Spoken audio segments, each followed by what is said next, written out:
तो तेजस्वी के चेहरे पर आज चर्चा करने वाले हैं कि क्या तेजस्वी के चेहरे को महागठबंधन ने मान लिया है। जी हां, महागठबंधन में नेतृत्व को लेकर खींचतान के बीच पहले हम आरएलएसपी और वीआईपी के नेताओं ने शरद यादव का नाम आगे किया था, लेकिन लालू से मुलाकात के बाद शरद अब मान चुके हैं कि तेजस्वी ही महागठबंधन का चेहरा होंगे।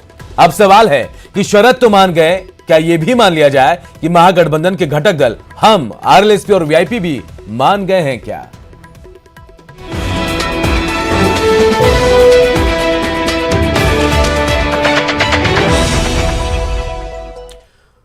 और चलिए सबसे पहले आपको शरद यादव का वो बयान सुनाते हैं जिसमें वो तेजस्वी को लेकर नरम दिखे, और उसके बाद तेजस्वी ने क्या प्रतिक्रिया दी ये भी सुनिए।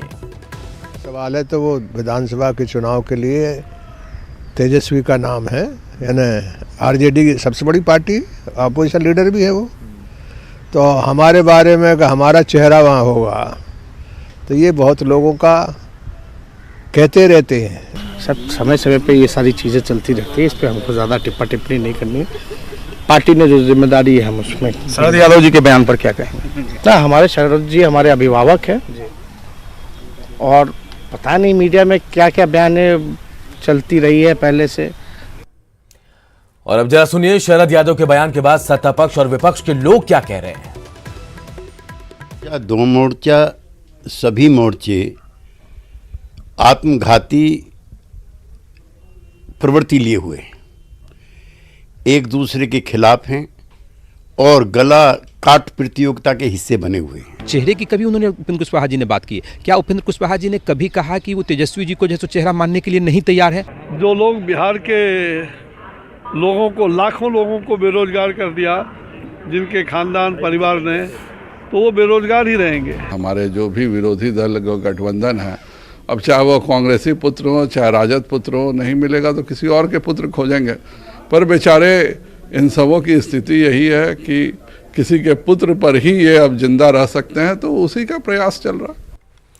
और देखिए तमाम बयानों के बीच का जो सार है वो हम आपको समझा रहे हैं। सवाल फिर वही है कि क्या महागठबंधन को तेजस्वी मंजूर है। इसी पर चर्चा करते हैं और हमारे कुछ मेहमान पटना स्टूडियो से सीधे हमारे साथ जुड़े हैं। प्रेम रंजन पटेल प्रवक्ता है बीजेपी के, विजय यादव प्रवक्ता हम के, अभिषेक झा प्रवक्ता आरएलएसपी के और प्रोफेसर नवल किशोर चौधरी है राजनीतिक विश्लेषक। आप सबका बहुत बहुत स्वागत है। सबसे पहले मैं विजय जी आपके पास आऊंगा। विजय यादव जी, आप बताएं शरद यादव के बयान के क्या मायने निकाले जाए, कैसे देख रहे हैं आप उसे, क्या मान गए आप लोग? ये देखिए, शरद यादव एक बड़े नेता है, समाजवादी नेता है। उन्होंने कभी मुख्यमंत्री के लिए कभी दावेदार तो थे नहीं, वो तो हमेशा दिल्ली का पॉलिटिक्स किए हैं, तो इस पर कभी इस बात नहीं उठता है। रहा महागठबंधन की बात, तो महागठबंधन में बिल्कुल हम लोग एक है, इंटैक्ट हैं, और हमारे राष्ट्रीय प्रमुख ने कहा था कि 18 तारीख के बाद हम लोग बैठ के इस पर निर्णय करेंगे कि इस अगला किसके नेतृत्व में चुनाव लड़ा जाए। इसीलिए शरद यादव दिल्ली भी यहाँ लालू यादव से भी मिलने गए थे, लेकिन मिलने के बाद उनको पटना लौटना था, वो लौटे नहीं, वो दिल्ली चले गए। हमारे मांझी जी भी बाहर चले गए, तब मांझी जी भी आ रहे हैं, शरद यादव भी आ रहे हैं, तो फिर बैठक हो गया। बैठक में हम लोग निर्णय लेंगे कि किनके नेतृत्व में चुनाव लड़ रहा है, स्पष्ट है। यहाँ कोई नेता का दिक्कत नहीं है, यहाँ कोई नेता का दिक्कत नहीं है। अभिषेक, ये सवाल आपसे है, संकेत जो मिल रहे हैं, क्या समझौता हो गया? अनूप जी, कहिए कि ये बड़ा अच्छा संयोग है कि दोबारा हम लोग इसी स्टूडियो में हैं, मेहमान भी लगभग वही हैं और संयोग से आप भी वही हैं। आपने कहा था, मुझसे एक सवाल पूछा था कि क्या आप लोग शरद जी का नाम आगे करके तेजस्वी यादव जी के सामने लाना चाहते हैं, जो मुख्यमंत्री कैंडिडेचर की बात हो रही थी। आज स्पष्ट भी हो गया और बहुत अच्छी बात है कि शरद जी ने खुद ही स्पष्ट कर दिया। हमने भी उस बात को उस दिन कहा था कि वे बस दिल्ली तक उनकी राजनीति है, दिल्ली की राजनीति करते हैं। शरद जी एक समाजवादी नेता है, महागठबंधन के वरिष्ठ नेताओं में से एक है। यह बात तो एकदम स्पष्ट हो गई। शरद जी ने जो दूसरी बात कही है वह भी ठीक है कि भाई तेजस्वी यादव जी यहां विपक्ष के लीडर हैं। अब बात उठती है कि महागठबंधन का नेतृत्व कौन करेगा। मैं लगातार अपने आपके चैनल को देख रहा था, सुन रहा था। मांझी जी ने स्पष्ट किया है और मुकेश सहनी जी ने भी स्पष्ट किया है कि बहुत जल्द महागठबंधन के सभी घटक दल बैठेंगे, उसमें तय किया जाएगा कि महागठबंधन किनके नेतृत्व में चुनाव लड़ेगा। देखिए अनूप जी, मैं आपके माध्यम से स्पष्ट कर देना चाहता हूं, आपके चैनल के माध्यम से स्पष्ट कर देना चाहता हूं, महागठबंधन के लिए मुख्यमंत्री कौन बनेगा यह जरूरी नहीं है। हमारे लिए सबसे जरूरी यह है कि बिहार की जो त्रस्त जनता है, जो जनता से जुड़े मुद्दे हैं, शिक्षा है, स्वास्थ्य है, रोजगार, सुरक्षा, प्रदेश का विकास, इकोनॉमी है, इन मुद्दों पर हम जनता के साथ जाकर चुनाव लड़ना चाहते हैं। हम इन लोगों को बता देना चाहते हैं कि जिस तरह से आपका रवैया रहता है, चाहे शिक्षकों के साथ या आम जनता के साथ, जिस तरह से अपराध बेलगाम, अभिषेक, उन सारे मुद्दों के खिलाफ हम चुनाव लड़ेंगे। ये बात आज साफ हो गई कि हाँ, शरद यादव आगे नहीं है और उन्होंने कह दिया कि तेजस्वी नेता होंगे। मैं उस दिन भी कह रहा था। बिल्कुल, आपने जो कहा मैं भी वही कह रहा हूं, लेकिन ये बात अभिषेक, जिस दिन मेरी आपके साथ डिबेट में बातचीत हो रही थी, उस दिन नहीं कहा था। कहीं ना कहीं शिगुफा तो छेड़ा था आप लोगों ने, और शायद उस दिन ये बात अगर साफ हो जाती तो डिबेट नहीं होता। नहीं, देखिए मैं अब शरद जी ने स्पष्ट की ना, मैंने शरद जी की जो बात है, जो लाइनें हैं, वो आज उसी दिन मैंने कह दी थी, उसी दिन मैंने कह दिया था साफ साफ, मैंने भी उस दिन साफ साफ कह दिया था अनूप जी कि शरद जी की राजनीति दिल्ली में है, और आप लोगों ने इस बात को नहीं माना था। आपने कहा था कि अरे शरद जी से सिर्फ मिलने की बात को इस तरह से प्रोजेक्ट कर दिया गया एज इफ महागठबंधन के चेहरा वो होने जा रहा है। मैं आपको बताऊं, ये हमने प्रोजेक्ट नहीं किया, जो माहौल आप लोगों ने बनाया था, जो माहौल बनाया, कोई बयान नहीं दिया, हम बाद में बताएंगे, तो अपने आप प्रोजेक्ट हो गया। महत्वाकांक्षा राजनीति में बहुत बड़ी चीज होती है। प्रेम रंजन पटेल जी, आपके पास आऊंगा। प्रेम रंजन पटेल, क्या आपको लगता है, अनूप जी, प्रेम रंजन पटेल, आपको लगता है तेजस्वी चेहरा होंगे तो टक्कर दे सकते हैं नीतीश कुमार को? नहीं, कोई टक्कर नहीं दे सकते हैं। कोई चेहरा बना लें, लाख कोशिश कर लेंगे, ये लोग कहीं लड़ाई में भी नहीं टिकेंगे। सब लोग साथ मिलकर करके लड़ चुके हैं लोकसभा चुनाव में। लोकसभा में क्या स्थिति रहा है, किसी से छुपी नहीं है। उसी नीतीश कुमार जी के चेहरे पर चुनाव लड़ना चाहते हैं, जिनकी जमानत जब्त हो गई थी 2014 लोकसभा चुनाव में। 39 सीटों पर गौर रखिएगा, केवल 1 सीटों पर ये लोग जीते जैसे तैसे। अगर विधानसभा के हिसाब से देखेंगे तो 225 सीटों पर नीतीश कुमार जी के चेहरे पर चुनाव लड़ना चाहते हैं। दूसरी बात, जिनकी आज जो है ये लोग कर रहे हैं कि शरद यादव की जमानत नहीं होंगे, लोकसभा के तेजस्वी यादव को कोई मानने को तैयार नहीं है। मांझी जी लगातार बोल रहे हैं, छलक बात कर रही है कुमार जी का चेहरा। सारे नेता जो है कुछ न कुछ हुआ पका रहे हैं, उनको लगता है कि हमें को शरद यादव बारी बारी से बोलेंगे तो शायद सबके जवाब मिल पाएंगे। सवाल मेरा प्रेम रंजन पटेल से था, जवाब उनको देने देते हैं, उसके बाद सवाल करते हैं आप तमाम लोगों से। हाँ अनूप जी, शरद यादव आए थे, शरद यादव महागठबंधन के लोगों को बुलाए थे, 2 बड़ी पार्टी उस घटक का, और उसने किनारा कर लिया। शरद यादव को नेता मानने को तैयार नहीं हुए।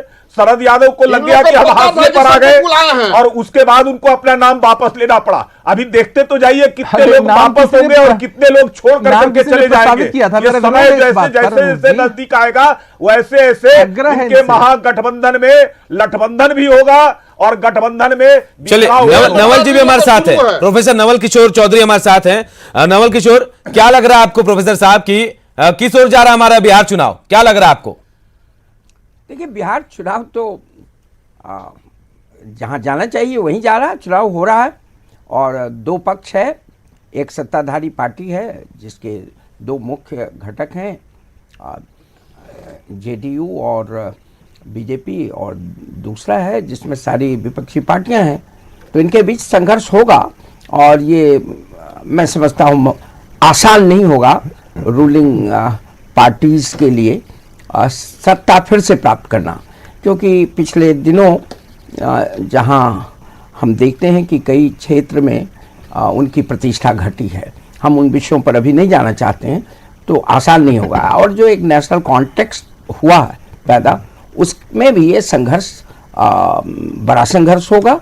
और एक तरफ तो बहुत क्लियर है कि नीतीश कुमार इस एनडीए के मुख्यमंत्री के दावेदार होंगे, और उनकी उपलब्धियां हैं और उनकी कमियां भी हैं। और दूसरी तरफ यह स्पष्ट नहीं हो पा रहा है, जिस पर आप विचार कर रहे हैं, कि कौन उस विपक्षी पार्टियों का जो अगर गठबंधन बनता है, आप उसका जो नाम दे दीजिए, तो उसका नेतृत्व कौन करेगा। यह स्वाभाविक भी है। देखिए, शरद जी एक माननीय नेता रहे हैं और बिहार से चुनाव उन्होंने जीता है, लेकिन वो बिहार से चुनाव जीतना एक बात है, लेकिन बिहार के ग्रास रूट को रिप्रेजेंट करना दूसरी बात है। बिहार के वो उस अर्थ में नेता नहीं रहे जिस अर्थ में लालू प्रसाद यादव जी रहे या नीतीश कुमार आज की तिथि में हैं। वो हम उनको, उन्होंने स्थिति को भांपा, जांचने की कोशिश की। अगर अंग्रेजी में कहते हैं टेस्टिंग द वाटर्स, पानी कितना गहरा है उसकी कोशिश हुई है विपक्षी पार्टियों के द्वारा। और मैं जैसा पहले से समझ रहा था कि शरद जी को सर्वमान्य नेता लोग नहीं मानेंगे, क्योंकि वो यहाँ के नेता नहीं रहे हैं, वो यहाँ के नेताओं पर निर्भर नेता हैं, उनकी प्रतिष्ठा है या दूसरी बात है जेपी मूवमेंट के अग्रणी सिपाही रहे हैं और उनका अपना बैकग्राउंड है। जहाँ तक सवाल है तेजस्वी का और इनका कांग्रेस का, देखिए आप ऑपोजिशन पार्टीज के सारे मित्र हैं यहाँ और शायद एक साथ होने का प्रयास भी करें, सफल भी हों और होना भी चाहिए, क्योंकि अगर जो नीतीश कुमार जी की सरकार को ये एनडीए को हराना है तो उनको तो एक साथ आना होगा। लेकिन उसका जो मेजर कंस्टिट्यूएंट्स है वो कौन है? मुख्य है आरजेडी। आरजेडी की आप जितनी आलोचना कर लें, लेकिन वो मास बेस्ड पार्टी है आज बिल्कुल, के ये डेट में, सच्चाई और है, उसको इसे नहीं किया जा सकता है। और विजय यादव, ये जवाब अगर आप सुन पा रहे होंगे तो आप समझ सकते हैं कि अभी प्रोफेसर नवल किशोर चौधरी जो कह रहे हैं तो उसमें कितना दम है। और शायद ये बात अब शरद यादव को भी समझ में आ गई है। क्या आप लोग समझ चुके हैं? नेतृत्व विजय यादव, नाम एक मिनट विजय, कांग्रेस का नेतृत्व जो आज है उसको बिहार में उसकी कोई रिकॉग्निशन नहीं है। There is no leader. कौन सा लीडर है कांग्रेस का? एक शब्द बोल नहीं पाता है कांग्रेस, आर्टिकुलेट नहीं कर पाता है, प्रोजेक्ट नहीं कर पाता है, तो दिक्कत है उसको। और तेजस्वी यादव जी का जहां स्ट्रेंथ है वहां इनकी कमियां भी है कि बैगेज है इनके पीछे, और वो लालू जी के कारण और चारा घोटाला के कारण और इधर सारी बातें हुई तो उनके साथ भी निगेटिव है। वो इतना आसान उनके लिए भी नहीं है। लेकिन जो रियल पॉलिटिक्स है, मुझे ऐसा लगता है कि कहीं ना कहीं आरजेडी की बात माननी होगी। अगर आरजेडी की राय से कोई सर्वमान्य नेता आते हैं, मांझी जी आते, जैसे मांझी जी को नीतीश जी ने मुख्यमंत्री ही बनाया, संभव है कि कल परिस्थितियों को देख के मांझी जी को लोग आगे लाएं, या कोई ऐसा चेहरा लाएं जिसकी संभावना से आपको नकार नहीं सकते हैं। विजय जी जैसा से हुआ पूछ था लेते हैं, 1967 में, जाइए चौधरी महामाया विजय यादव से पूछते हैं, क्या कोई चेहरा ऐसा है तेजस्वी को छोड़कर? लेकिन अभी प्रोफेसर कह रहे हैं नवल किशोर चौधरी, कोई चेहरा है इसके अलावा? कभी कई बार आ जाते हैं, देखिए अभी जिसकी संभावना हम नहीं निकाल। जब तक महागठबंधन की बैठक नहीं हो जाती है, जब तक कहना बड़ा मुश्किल है। और ऐसे कोई नया चेहरा नहीं है। हमारे राष्ट्रीय प्रमुख जीतनराम मांझी हमेशा तेजस्वी जी को पुत्र के समान मानते हैं, पुत्र की तरह उनको तरजीह देते हैं। आज तेजस्वी जी उनको एक पिता की तरह मान आदर करते हैं। लेकिन ये आज आप कह रहे हैं विजय जी, आप कह रहे हैं कि पुत्र की तरह मानते हैं। सवाल तो सबसे पहले मांझी जी ने शुरू खड़े किए थे। नहीं, मांझी आज भी कह रहे हैं कि हम लोग एक महागठबंधन की बैठक कर रहे हैं, महागठबंधन में तय कर रहे हैं कि मेरा किनके नेतृत्व मुझे चलना है। मांझी जी भी स्पष्ट करके मैं मुख्यमंत्री के दावेदार नहीं हूं। शरद यादव भी कह रहे हैं कि बैठक की बात तो जो हो, लेकिन ये जरूर कह रहे हैं कि तेजस्वी का चेहरा मंजूर नहीं है। नहीं, ऐसा कभी उन्होंने नहीं कहा है। उन्होंने एक ही बात बार बार कह रहे हैं कि हम लोग महागठबंधन की एक बैठक बुलाते हैं, 18 तारीख बीत गया और उसके बाद सब लोग रहेंगे, उसमें हम लोग तय कर लेंगे कि किनको कहां से चुनाव लड़ना, किनको कितने सीट पर मेरा अगला नेता कौन होगा। ये तो विपक्ष जो सत्ताधारी लोग हैं उनको पेट में दर्द हो रहा है, उनको लग रहा है कि महागठबंधन कैसे एक है, क्यों नहीं ये लोग टूट रहा है। चलिए बिहार की जनता दर्द सुनिए। आप बीजेपी के प्रेम रंजन पटेल हैं हमारे साथ, सुनिए वो क्या कह रहे हैं। अब ये हमने नहीं कहा अनूप जी, मांझी जी ने कहा कि तेजस्वी यादव नौसुखिया हैं, तेजस्वी यादव को सबको साथ ले चलने की क्षमता नहीं है। अभी उनको राजनीतिक समझ की कमी है, ऐसी बात उनको जो ऐसे सीखना चाहिए। इनके प्रधानमंत्री तो खुद जो ऐसे कहे हुए हैं, कांग्रेस के जो प्रभारी हैं उन्होंने कहा कि हमने अभी तय नहीं किया है, हमारा नेतृत्व तो जो ऐसे केंद्रीय नेतृत्व तय करेगा। ये सब लोग ऐसे अलग अलग राग लाप रहे हैं और अभी कह रहे हैं कि जो ऐसे तेजस्वी, तो घोषणा कर दीजिए, कह दीजिए कि तेजस्वी यादव के नेतृत्व में चुनाव लड़ेंगे, ये कर दीजिए। हम लोग तो चाहते हैं कि तेजस्वी के नेतृत्व में आप चलिए चुनाव में, पता चल जाएगा। तेजस्वी को कोई बिहार के लोग बर्दाश्त करने को तैयार नहीं है। तेजस्वी यादव जिस प्रकार से बंगाल भी जाने वाला है, आरोप लगा हुआ है, जिस प्रकार से वो दागी बने हुए हैं, वो ऐसे व्यक्ति को बिहार की जनता कभी जो है सत्ता दे सकती है सीबीआई न उनको बर्दाश्त करेगी कभी भी वैसे व्यक्ति को जो अवैध संपत्तियों के मालिक हो, जिनके ऊपर सीबीआई ईडी का जांच चल रहा हो, जो बेल पर हो, वैसे व्यक्ति क्या कोई जो ऐसे बिहार की सत्ता पर बैठ सकता है? बिहार तो अच्छे ही है ना, सकती है बिहार की जनता उनसे। हम तो कह रहे हैं कि आप तेजस्वी को घोषित कीजिए, लेकिन ये लोग काहे नहीं घोषित कर रहे हैं? एक बात बताइए, आप तमाम लोगों से पूछ रहा हूं, कोई भी एक ऐसा नेता है जिनके ऊपर कोई आरोप नहीं हो? कोई भी एक नेता का नाम बता दीजिए आप, ऐसा लगता है? नहीं, आरोप का नहीं है। इतने संपत्तियों के मालिक 27 वर्ष में कहां से आए?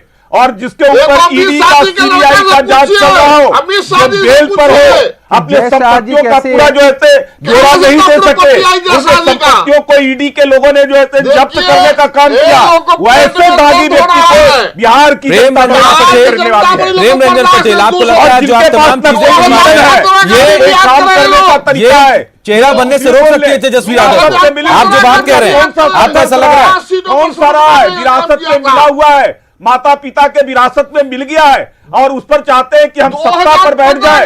ये संभव नहीं है। बिहार की जनता वैसे लोगों को कभी सत्ता नहीं दे सकती है। इनको जनता ने मैंडेट दिया, कोशिश कर लेंगे। मैं तो कहता हूं कि घोषित तो कीजिए। आप लोग क्यों देर कर रहे हैं, क्यों विलंब कर रहे हैं? और तेजस्वी यादव ने खुद कहा है कि जिनको रहना है रहे और जाना है जाए। ये तो खुद तेजस्वी यादव ने कहा दिया है, आपको क्यों दर्द जगदा बाबू ने कहा दिया है, और ये लोग ऐसे पिछलग्गू बने हुए हैं। इन लोगों को आपका वजूद तेजस्वी यादव। लेकिन अगर ये महागठबंधन का मामला है प्रेम रंजन पटेल, तो शायद वो अपनी पार्टी में सुलझा लेंगे, अपनी पार्टी में सुलझा लेंगे। सुलझाने देंगे। हमको क्या है, सब साथ लड़ेंगे तो भी कुछ नहीं बिगाड़ पाएंगे। लोकसभा में देख लिए हैं, लेकिन ये सुलझा नहीं पाएंगे। यही जो ऐसे हमको चिंता है। देखिए, हम लोग पिछलग्गू धर के चलने वाले नहीं हैं। चाहते हैं कि तेजस्वी के नेतृत्व में ये लोग लड़े, सुलझा ले। इनके नेता पिछलग्गू हो सकते हैं, महागठबंधन हमारे यहाँ कोई पिछलग्गू नहीं है। आप लोग पिछलग्गू बने हुए हैं, जिसने नकार दिया आप लोगों को, कहा दिया कि जिनको रहना है रहे, जिनको नेता मानना है माने।